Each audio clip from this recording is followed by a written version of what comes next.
जय श्री कृष्णा। राधे राधे। दुबड़ी आठे या दुर्वा अष्टमी की कहानी और विधि। भाद्रपद के शुक्ल पक्ष में अष्टमी को दुबड़ी की पूजा करके इस त्यौहार को मनाया जाता है। एक पाटे पर दुबड़ी अर्थात बालकों की मूर्तियाँ, सर्पों की मूर्ति, एक मटका और एक स्त्री का चित्र मिट्टी से बनाकर उसके चावल, जल, दूध, रोली, आटा, घी, चीनी मिलाकर मोही बनाकर पूजे।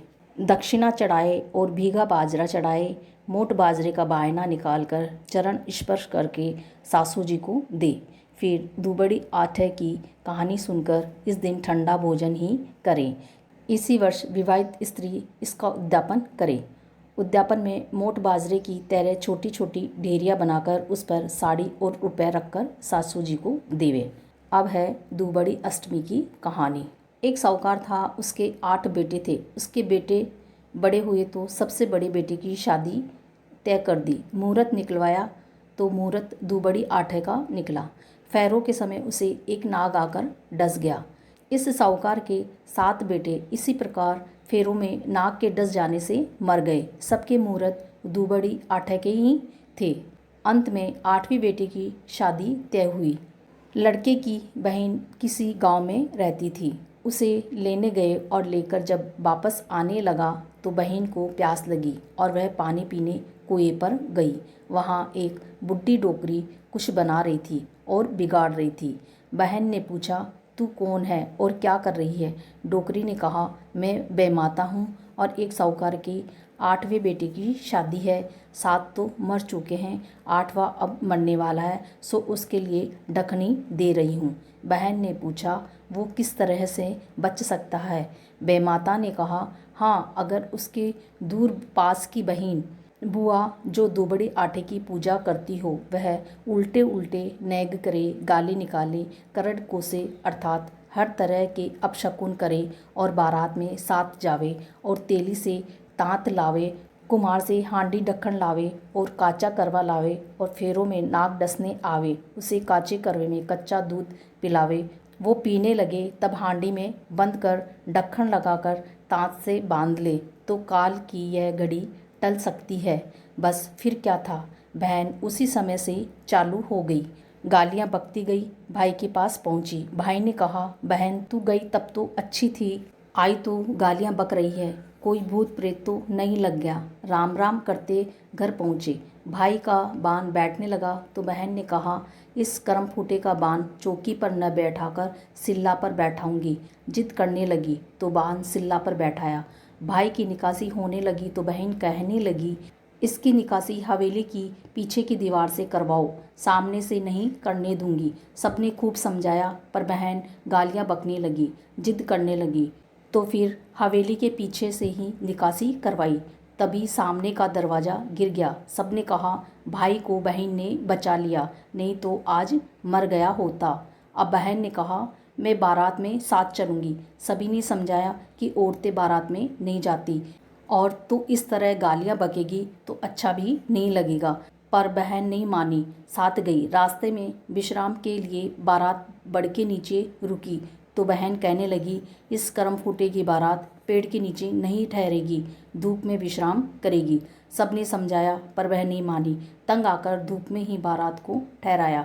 तभी पेड़ टूटकर आ गिरा। सब बाराती कहने लगे, यह कुछ जानती है, अभी पेड़ के नीचे न जाने कितने आदमी मर जाते। संबंधी के द्वार पर बहन ने जिद की, पीछे के द्वार पर तोरण करो। उसका तोरण सामने के द्वार पर नहीं करने दूंगी और आरती चौमुखे दीपक से नहीं करने दूंगी। जगमगाते खीरे की थाली भरकर लाओ और उसी से आरती करेंगे। बारातियों ने संबंधी से कहा, ये कहे वैसे ही करो। तोरण मारते वक्त सामने का दरवाज़ा गिर गया। आरती करते वक्त ऊपर से सांप आकर गिरा तो जगमगाते खीरे से जल गया। खीरे न होते तो सांप दूल्हे को काट खाता। फिर बहन जिद करके फेरों में साथ बैठी। 2 फेरे होते ही सांप आया। बहन ने सांप के आगे कच्चा दूध का करवा रख दिया। सांप दूध पीने लगा तो बहन ने उसे तांत से बांधकर हांडी में डालकर ढक्कन लगाकर घोड़े के नीचे दबा दिया और कहा, अब निश्चित होकर फेरे करो। उसी समय नागिन आई। वह कहने लगी, पापन हत्यारन, छोड़ मेरे सांप को। बहन ने कहा, तू तो एक घड़ी ही दुखी हो गई। मेरे तो 7 भाभी कब से दुखी बैठी हैं। सरपनी ने कहा, जा उनको छोड़ा। इस प्रकार बहन ने 7 भाई जीवित करवा लिए, फिर सांप को छोड़ा। बहन अपने 8 भाई भाभीयों को लेकर बारात के साथ रवाना हुई। रास्ते में ही दुबड़ी आठे आ गई तो बहन ने कहा, सबको दुबड़ी आठों की पूजा करवाऊंगी, कहानी कहूंगी, पर तैयार कैसे करूं। बहन ने गाड़ी रुकवाई, नीचे उतरी तो देखा कि पाटा वहीं मंडा पड़ा है, बेर का पेड़ लगा है, भीगे मोट व पूजन की सब सामग्री पड़ी है। बहन ने 7 भाभीयों के साथ पूजा की, काटा पासा व कथा कही, फिर भीगे मोट से सबने बयाना निकाला। बहन ने भाभीयों से कहा, हमेशा भादो सुदी आटे की दुबड़ी की पूजा करना, काटा पासना और पूजा करना, कथा कहना। उधर साहूकार साहूकारनी छत पर चढ़कर बारात की राह देख रहे थे। तभी पनियारियों ने आकर बताया कि स्वागत की तैयारी करो, तेरी बेटी भाई भाभीयों को लेकर आ रही है। साहूकार साहूकारनी बोले, ताने मारती हो या मजाक करती हो। पनिहारियाँ बोली कि हम सच कह रहे हैं। स्वागत होते ही बहन ने कहा, माँ मैं चली अपने गांव। माँ ने कहा, बेटी कुछ दिन अपनी भाभीयों के साथ रहो।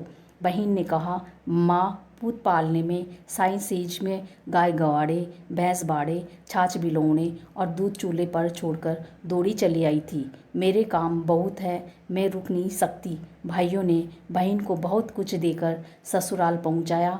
दुबड़ी आठे माता ने उनका भला करा, वैसा सब कोई को करना।